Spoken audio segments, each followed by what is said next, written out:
Bismillahirrahmanirrahim. Assalamualaikum warahmatullahi wabarakatuh. Waalaikumsalam warahmatullahi wabarakatuh. Gimana teman-teman kabarnya? Alhamdulillah, luar biasa. Sepertinya teman-teman sangat bersemangat banget teman-teman ya. Ada yang tahu gak nih kita di sini lagi ngapain nih? Mau ngapain nih kita nih? Tidak tahu kakak. Tidak tahu nih kak, ngapain? Tidak tahu kakak. Ngapain kira-kira? Ngapain ya? Oke, sepertinya sebelum kita mulai ke acaranya, alangkah baiknya kita saling mengenal dulu nih teman-teman. Dari mana dulu nih? Dari saya dulu apa dari teman-teman? Dari rumah. Dari saya dulu. Oke. Perkenalkan nama saya Ulfah. Saya dari Tangerang. Langsung ke sini aja ya. Boleh. Namanya siapa? Sama alamat. Perkenalkan, nama saya Miro Septiadi, asal Pontak. Hai Miro. Hai. Oke, lanjut. Nama saya Ridwan Fahri dari Tangerang. Hai. Nama saya Egy Samawan dari Tangerang. Hai. Oke, selanjutnya. Ya, perkenalkan nama saya Taufik dari Inggris tapi tinggal di Mancak sekarang. Oh, Masya Allah. Berarti bahasa Inggrisnya lancar banget ini ya. Master ya. Mantra buka ya. Oke, lanjut. Oke, perkenalkan nama saya Ade Royhan dari Lampung. Hai, Ade Royhan. Adik kakak. Adik kakak. Lanjut. Ya, nama saya Muhammad Suli, saya dari Saringin. Hai, Suli. Biasa aja. Hai, nama saya Uli Rizky, sebagai Aulia. Hai, Aul. Mana? Hai, Aul. Dari mana Aul? Ini yang terakhir nih. TGR. Nama saya Putria, saya dari Pontan. Hai, Pupu. Pontak mana? Pontak Ini mana? ya? Pontan Singaraja. Oh, ini ada pontang ya. Jadinya apa kalau pontang sama pontang? Oke, sebelum kita mulai nih, aku tuh ada tepuk-tepuk ya, namanya tuh tepuk semangat nih. Jadi nanti kalau aku bilang tepuk semangat, semangat, gitu ya. Masa semak dong? Semangat gitu ya. Oke, tepuk semangat,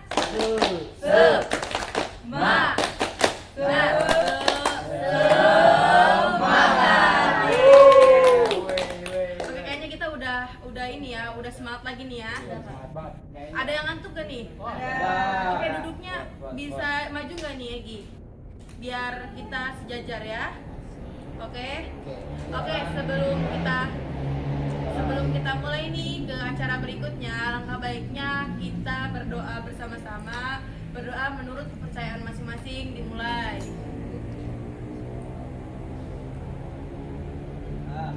Berdoa selesai.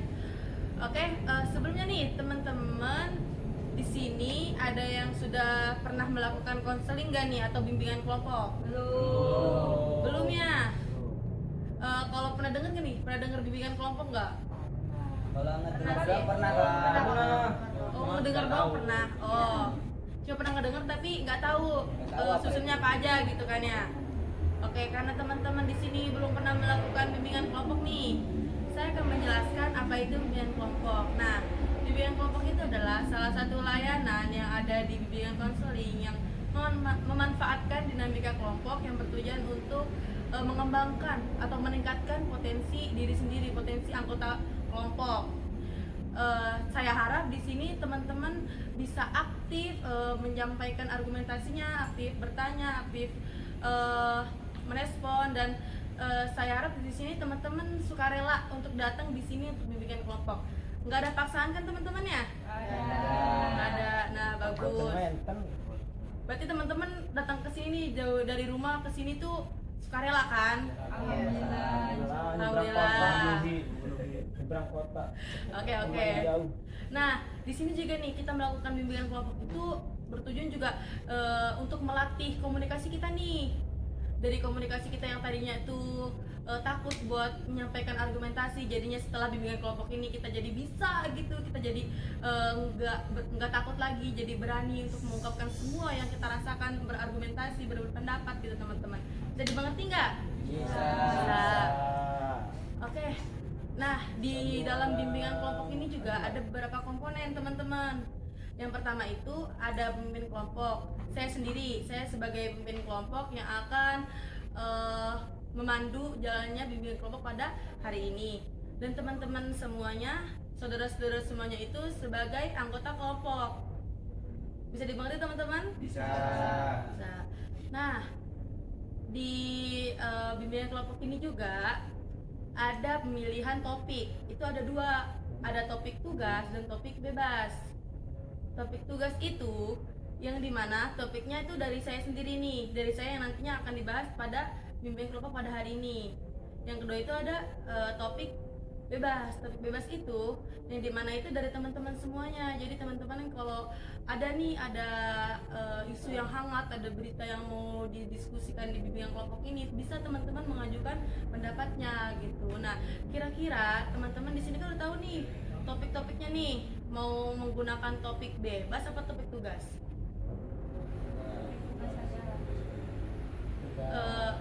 Teman-teman yang ingin berpendapat, yang ingin ngomong tuh langsung angkat tangan aja ya. Siap. Iya, silakan.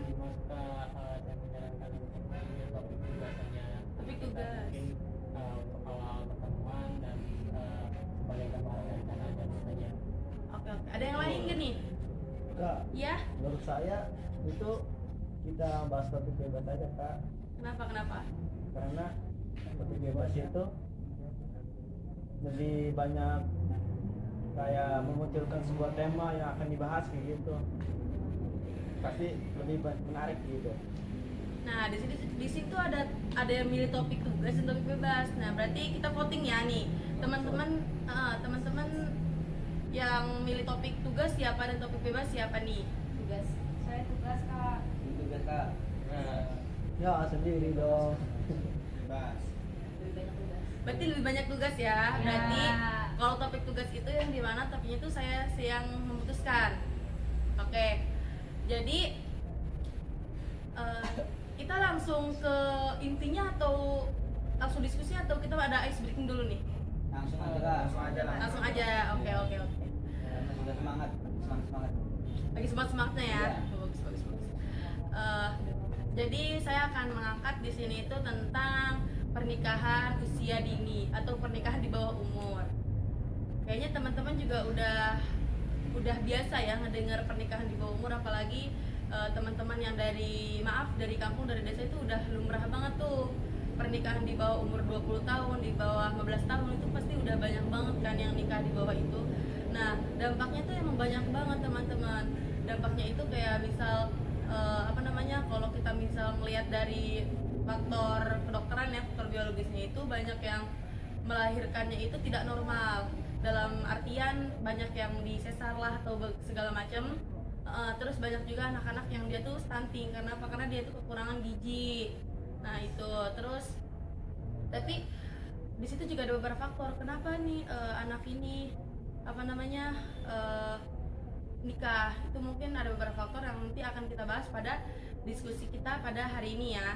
Oke, mungkin itu saja yang bisa saya pancing nih untuk pembahasan hari ini. Teman-teman yang ada yang ingin menambahkan? Oke, silakan. Pernikahan usia dini itu kan kayak belum tepat di berumurnya ya, masih kurang dari segi umur, dan itu dari mental juga gitu bisa jadi kan. Kalau menurut saya sendiri ya, pernikahan dini itu banyak sekali dampak negatifnya juga ya. Dari segi negatifnya itu kayak contohnya ya tadi disebutkan dalam faktor dari kesehatan ya, kayak si rahim dari perempuan ini kan belum siap gitu, maksudnya di umur segitu kan kayak belum siap gitu, jadi makanya bisa menyebabkan itu juga tadi lahirannya tidak normal gitu.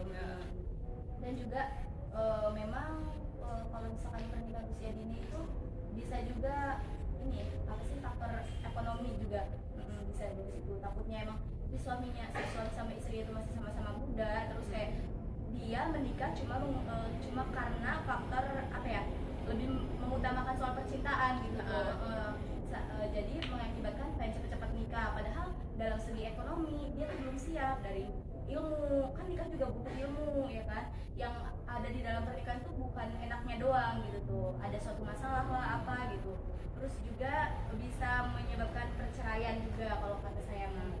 Soalnya ya itu dampaknya dari apa sih, dari faktor ekonomi dulu bisa menyebabkan perceraian karena faktor ekonomi yang belum terpenuhi gitu. Oke, ada yang lain yang ingin menambahkan atau yang ingin bertanya? Izin berpendapat. Iya, silakan Roy. Oke. Jadi saya lihat di kondisi di Indonesia kali ini ya, untuk pernikahan di bawah umur itu kayaknya sudah banyak. Salah satu faktornya itu karena hamil di luar nikah, ya kan? Jadi kayak di Indonesia ini kayak biasa-biasa aja lah kayak gitu. Bagus banget ya teman-teman untuk pendapat-pendapatnya. Ada yang ingin menambahkan gak nih? Menambahkan, mendengar dari cerita yang lo itu, ada di salah satu kampung yang masih daerah Banten.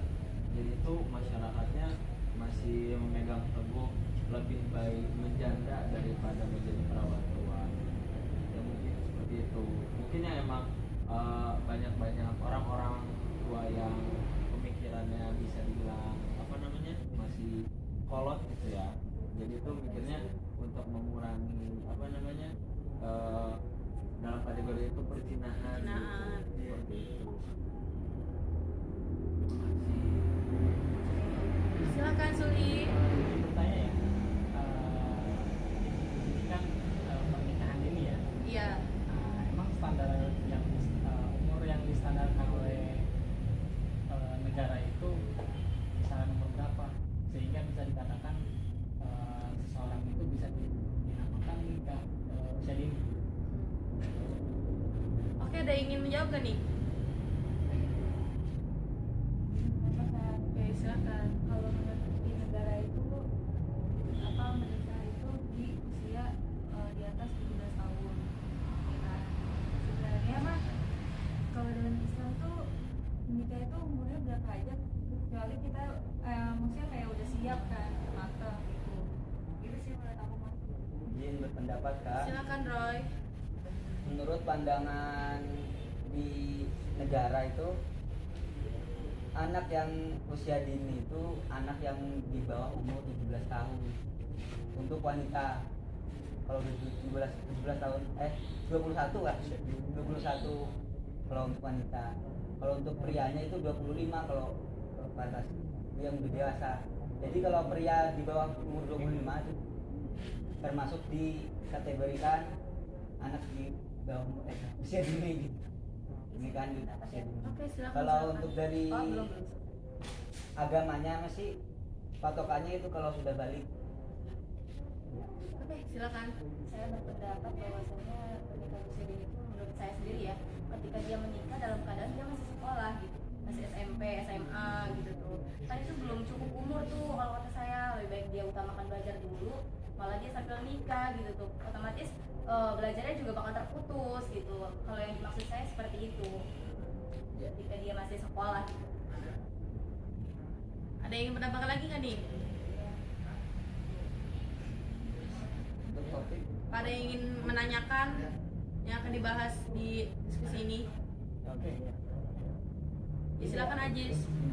Mengenai pernikahan usia dini ya, tadi kan banyak berpendapat bahwasanya menolak adanya pernikahan usia dini, ya kan? Ya, sedangkan anak pernikahan usia dini itu sangat bagus tuh. Ketika ada seseorang yang bisa membawanya itu sangat bagus, karena itu bisa menjauhkan dari perbuatan yang tidak baik gitu, yang sudah ya seperti zina kayak gitu. Itu kan tidak baik. Berarti itu usia pernikahan usia dini itu sangat bagus itu. Tergantung bagaimana seorang yang membawa keluarganya itu mengarah yang lebih baik. Nah, Rasul juga kan menikahi si Siti Aisyah kan, bawah umur kan, ya kan? Ada yang tahu? Ya. di bawah 10 sih, tapi Rasulullah menggawalinya di usia 12-16 gitu ya, berbalik gitu. Ini berarti itu kan udah Rasulullah kan sudah contohkan ya, ataupun sudah melakukan pernikahan umur, tapi Rasulullah di situ kan mengajarkan atau membimbing si Dais itu menjadi wanita yang di gimana ya, dia memiliki di mana pengalaman gitu, diajarkan ilmu agamanya ya kan, terus bagaimana cara memimpin keluarga kan diajarkan oleh Rasulullah. Nah berarti sekarang juga kalau misalkan nikah di usia dini itu nggak apa-apa, yang penting seorang pemimpin ataupun yang bisa membawa keluarganya lebih baik itu nggak apa-apa. Nah, Gimana aku Mbak? Oke, silakan. Apa yang dikatakan Najib itu sebenarnya aku juga lumayan setuju ya. Nikah di usia dini itu sebenarnya it's okay aja, cuma di negara kita itu kayak hal yang sangat jelek gitu loh. Kayak misalkan nih, kita udah nikah, nah sedangkan pengalaman kalau kita mencari kerjaan aja tidak dibolehkan kita menikah dulu. Maksudnya kayak kebanyakan harus yang apa sih, kalau itu single atau apa kan, kebanyakan itu. Nah maka dari itu menikah usia dini di Indonesia itu jadi kayak kelihatan jelek, terus juga penghasilannya itu bakal berkurang. Sedangkan kalau di sini kan kebanyakan pada mencari yang single. gini ya, Kayaknya teman-teman Tapi gini ya. udah pada ngantuk nih teman-teman ya. gini ya, Gimana, ketika gimana? gini ya, pernah mendengar bahwasanya ketika kita menikah dengan seorang perempuan, ya kan, ketika kita menikah maka Allah menurunkan rezeki kepada kita. Nah, Allah sudah menanggung rezeki itu, ya kan. Jadi nggak usah mikirkan yang sana sini, yang penting kita nikah karena Allah, ya udah nanti rezeki juga datang, yang penting kita mencari rezeki itu. Iya, tapi kan karena di Indonesia kebanyakan Nah, kalau misalkan di Indonesia itu mungkin dia mengambil dari barat, kan karena Indonesia ada negara jajahan, dia mengambil sistem dari negara timur ya, dari barat ya. Maksudnya di situ kan pernikahan diatur. Ya ada baiknya juga sih. Di situ juga dari sisi dari ya, apa itu namanya, kedokteran gitu ya, biologisnya. izin Cukup? apa? Iya. Ini izin menyangga. Iya. Justru di Oke, siap. barat kebanyakan orang yang menikah usia dini. Iya. Banyak yang kalau di sini kan SMP, SMA ya. Cuma kalau di sana tuh beda. Oke. Kita ganti ke selanjutnya ya. Gimana tanggapannya Sulhi? Oke, kalau saya di sini lebih pro ya. Maksudnya, Pro, iya, iya. Sedikit agak mendukung terhadap pernikahan usia Usia dini. dini. Karena kenapa? Karena di generasi kita yang sekarang itu istilahnya jiwa emosional dan apa ya, mental anak muda zaman sekarang itu lebih gampang terhasut. Dan kalau misalkan mereka mudah terhasut, mungkin akan bisa mengarah kepada hamil sebelum nikah. Nah, makanya lebih baik dinikahkan lebih muda daripada hamil dulu sebelum nikah. Makanya kan lebih mendukung. Kenapa? Karena kita sering lebih banyak, atau mungkin yang kemarin beredar bahwasanya hampir satu sekolah, enggak satu sekolah sih, di satu sekolah SMP itu banyak yang hamil di luar nikah. Itu karena jiwa emosional mereka itu sangat gampang, masih gampang sekali dipengaruhi, lebih rentan di antara zaman kita dulu. Kalau kita mungkin bisa dikendalikan oleh orang tua, ataupun pergaulan kita masih bisa terjaga. Tapi kalau misalkan di zaman yang sekarang itu lebih gampang sekali mengambil. Jadi saya lebih menyarankan tidak apa-apa. Berarti lebih ke pro nih, mendukung adanya pernikahan usia dini daripada nanti banyak perempuan yang hamil di luar nikah gitu ya. Iya. Oke, ada yang ingin menambahkan lagi nggak nih? Udah panas banget nih. Egi, udah gimana Ridwan? Jadi saya kontra Kontra. terhadap pernikahan. Karena bagi saya itu nikah itu bukan hanya sekedar, soalnya kan anak muda sekarang itu dia nganggap kalau nikah itu nah gampang gitu, juga bisa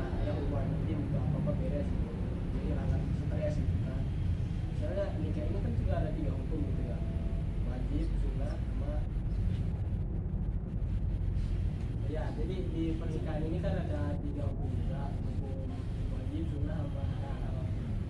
Jadi kan kita kalau misalnya pengen nikah itu harus siap, entah itu siap mental, siap nafkahnya, siap membimbing si istrinya. Terus menyambung juga dari perkataannya hadis bahwa Rasulullah juga pernah menikahi Siti Aisyah yang di bawah umur 9. Nah, itu kan Rasulullah, kita kan manusia biasa, beda lagi. Dan Rasulullah mah kan udah terjamin akhlaknya gitu ya, bisa membimbing Siti Aisyah atau mana yang lebih dewasa. Kan kalau kita mah enggak. Begini ya. Oke, silakan Egi dulu ya. Kita dulu lah. Izin menambahkan dari Ridwan, melihat dari berita-berita yang sudah banyak tersebar ya di Indonesia itu, rata-rata banyak yang nikah dini itu ya emang karena yang pertama itu karena nafsu. Terus kalau misalkan udah nafsunya tersalurkan, terus juga kan banyak juga yang cerai gitu loh. Nah, makanya di Indonesia ini banyak gitu janda-janda muda. Iya. Oke, silakan. Siapa yang mau menambahkan lagi nih? Oke, silakan Puput. Tambahkan ya, tadi menyambung perkataan dari saudara Ridwan ya. Betul sekali, dalam pernikahan itu bukan cuma enaknya doang ya. Pernikahan adalah kan ibadah seumur hidup kita gitu kan, penyempurna ibadah juga. Jadi kalau kata saya mah harus benar-benar sih gitu, harus siap, entah itu dari mental, dari perekonomian gitu. Karena kalau misalkan si suami nggak bisa membimbing istrinya ke jalan yang benar ya, atau belum sanggup untuk membiayai seperti perekonomiannya gitu ya, soal kerja atau suaminya malas-malas gitu kan, misalkan nikahnya di sama-sama muda misalkan ya, cuma karena emang pengen cepet-cepet nikah, saling cinta, pengen cepet-cepet nikah, taunya dia dalam pekerjaannya dia malas-malesan, yang ada apa, beban orang tua lagi gitu kan, nanti yang ada malah ngebebanin orang tua lagi, minta duit ke orang tua lagi, ngutang lagi gitu. Menurut saya ya kurang setuju, lebih kayak persiapan diri lah, harus lebih Banyak soalnya lebih keluarga persiapan gitu. gitu, karena iya, karena dalam pernikahan itu bukan cuma enaknya doang, banyak problemnya yang harus diatasi gitu tuh. Belum lagi mentalnya kalau nggak kuat, yang ada malah frustasi setelah nikahnya gitu. Stres. Dan Oke, ada yang menambahkan lagi nih? Sudah cukup. Kayaknya kita breaking dulu ya. Jadi aku punya tepuk apa namanya? Tepuk paha. Nih, kalau aku bilang step 1, step 2. Gini ya. Step 3. Kayak gitu ya. Oke. Sudah mengerti nggak nih? Bisa. Oke, kita kayak gini semua nih, tangannya di sini semua ya. Oke. Ayo. Step 1. Step 2. Step 3. Step 4. Ya. Lagi nih. Kalau aku bilang satu nyamuk tuh gini, kalau nyamuk banyak tuh gini gitu, oke? Ada nyamuk, nyamuknya banyak. Oke, kita kembali ke pembahasan lagi ya. Tadi kan udah dijelasin tuh pernikahan usia dini itu apa aja. Nah, pasti kan tuh ada dampak-dampaknya nih, ada faktor-faktornya. Mungkin kita sekarang bahas ke dampaknya dulu ya. Nah, teman-teman di sini ada yang tahu nggak nih dampak dari pernikahan di bawah umur itu seperti apa? Oke, Sulhi.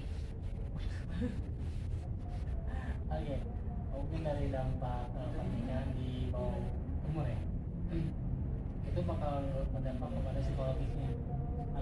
Psikologisnya itu dari Suaranya bisa di ketidaksiapan antara laki-laki dan perempuan itu sendiri, karena mungkin itu di bawah usia yang harusnya dia masih menikmati masa-masa bermain, dia harus menanggung keluarga yang dia harus menghidupi. Kayak misalkan si prianya itu harus menafkahi si ceweknya, dan juga dia harus selalu mengontrol emosional si ceweknya, yang dulu mungkin dia hanya senang-senang, ketika dia udah nikah kan harus siap dengan hal-hal yang buruk dari si ceweknya. Oke, iya, oke. Bagus banget ya teman-teman ya. Ada yang ingin menambahkan lagi nih? Aulia Yusli gimana? Dan untuk dampak pernikahan usia dini atau pernikahan di bawah umur ini? Izin. Iya, silakan Roy. Izin berpendapat ya. Iya. Menurut saya itu dampaknya itu ada dua. Iya, Dampak apa tuh? positif dan dampak negatif. Negatif. Dampak positifnya itu untuk menjauhkan dari perbuatan hal-hal yang tidak diinginkan seperti macamnya zina, dan dampak negatifnya ya perceraian banyak terjadi karena faktor pernikahan usia dini. Oke, ada lagi nggak nih? Cukup? Oke, mungkin dari pembahasan kita yang panjang kali lebar ini ada yang bisa nyimpulin nggak nih teman-teman nih? Ajis, silahkan simpulkan Ajis. Silakan. Jadi untuk simpulan dari pembahasan kali ini yang mengenai anak usia dini itu, kita tuh kalau misalkan mau nikah ataupun itu lebih dianjurkan ketika kita sudah memiliki kemapanan dalam ilmu, dalam ekonomi, dalam hal segala apapun, supaya dalam pernikahan tersebut akan menghasilkan suatu kebahagiaan. Dan Bagus banget ya teman-teman ya, kalian sudah berani berpendapat, berargumentasi. Nah, kita kan udah tahu nih dampak dari negatifnya, dampak dari positifnya, bahkan negatifnya itu lebih banyak ketimbang positifnya gitu kan. Nah, kan udah tahu nih pernikahan dini itu apa aja kan. Langkah yang akan kalian ambil ketika kalian sudah tahu nih dampak buruknya seperti apa itu seperti apa? Ya, silakan Puput. Ke saya sendiri ya, saya sendiri kayak lebih ke fokus ke tujuan aku sendiri gitu. Oke, fokus ke tujuan. Terus. Sehingga saya lupa gitu, maksudnya fokus apa ya, nggak ada keinginan buat nikah di usia yang belum mencukupi gitu tuh. Nah, gitu. Karena saya punya tujuan dulu nih apa yang akan saya capai gitu. Baru setelah itu, setelah saya siap baru saya. Oke, ada lagi nggak nih? Oke, saya lagi. Apalagi kan saya sendiri kan sebagai laki-laki yang nanti bakalan jadi Imam. gitu buat istri saya. Sama aja Masya istrinya. Allah. Sunnah kan? Iya. Lagi Begitu, jadi lebih belajar lagi gitu buat kedepannya supaya nggak asal buat nikah gitu, harus dipersiapkan matang-matang kan, sandang papan pangan gitu. Berarti dipersiapkan secara matang ya. Oke. Ada lagi nggak? Dicukupkan ya. Mungkin untuk pertemuan sekarang dicukupkan. Kira-kira teman-teman bisa bersedia mengikuti bimbingan kelompok lagi nih. Kira-kira kapan ya teman-teman? Siapa? Gimana Ridwan? Malam minggu besok. Minggu depan. Gimana? mungkin menurut saya sebaiknya karena di sini kan bulan puasa juga, Iya. mungkin habis lebaran aja. Habis Ya, lebaran. 2 minggu habis lebaran. Karena 1 minggu setelah lebaran itu kan fokus mencari duit untuk Oke. jualan. Oke. Ada teman saya. Berarti Banyak berarti dia ya. berarti ini setujunya tuh setelah lebaran gitu, Hamin 2 minggu, H+2 minggu Ya. setelah lebaran. ini aja nih, Gimana? ini aja kita kan hari puasa ya. Ah. Sambil kita menunggu puasa kan kita bisa nonton bimbingan kelompok nih. Ah. Jadi sebelum buka puasa kita akan diberikan kan sambil nunggu waktu juga kita ngabuburit, buka kayak diskusi kayak gini kan lebih seru nih. Ya. Bisa ada sesuatu yang bisa diambil sebelum kita Yes. berbuka. Bagus banget ya teman-teman ya. Jadi gimana nih teman-teman nih? Sambil foto.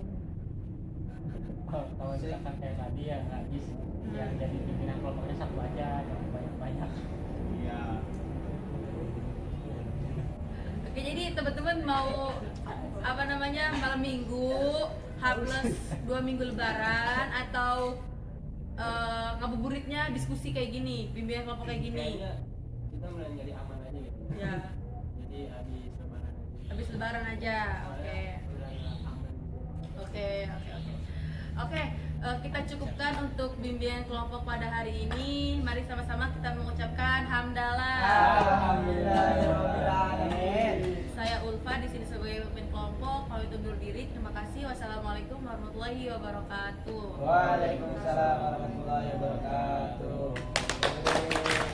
Bye bye. Hai. Pas 30.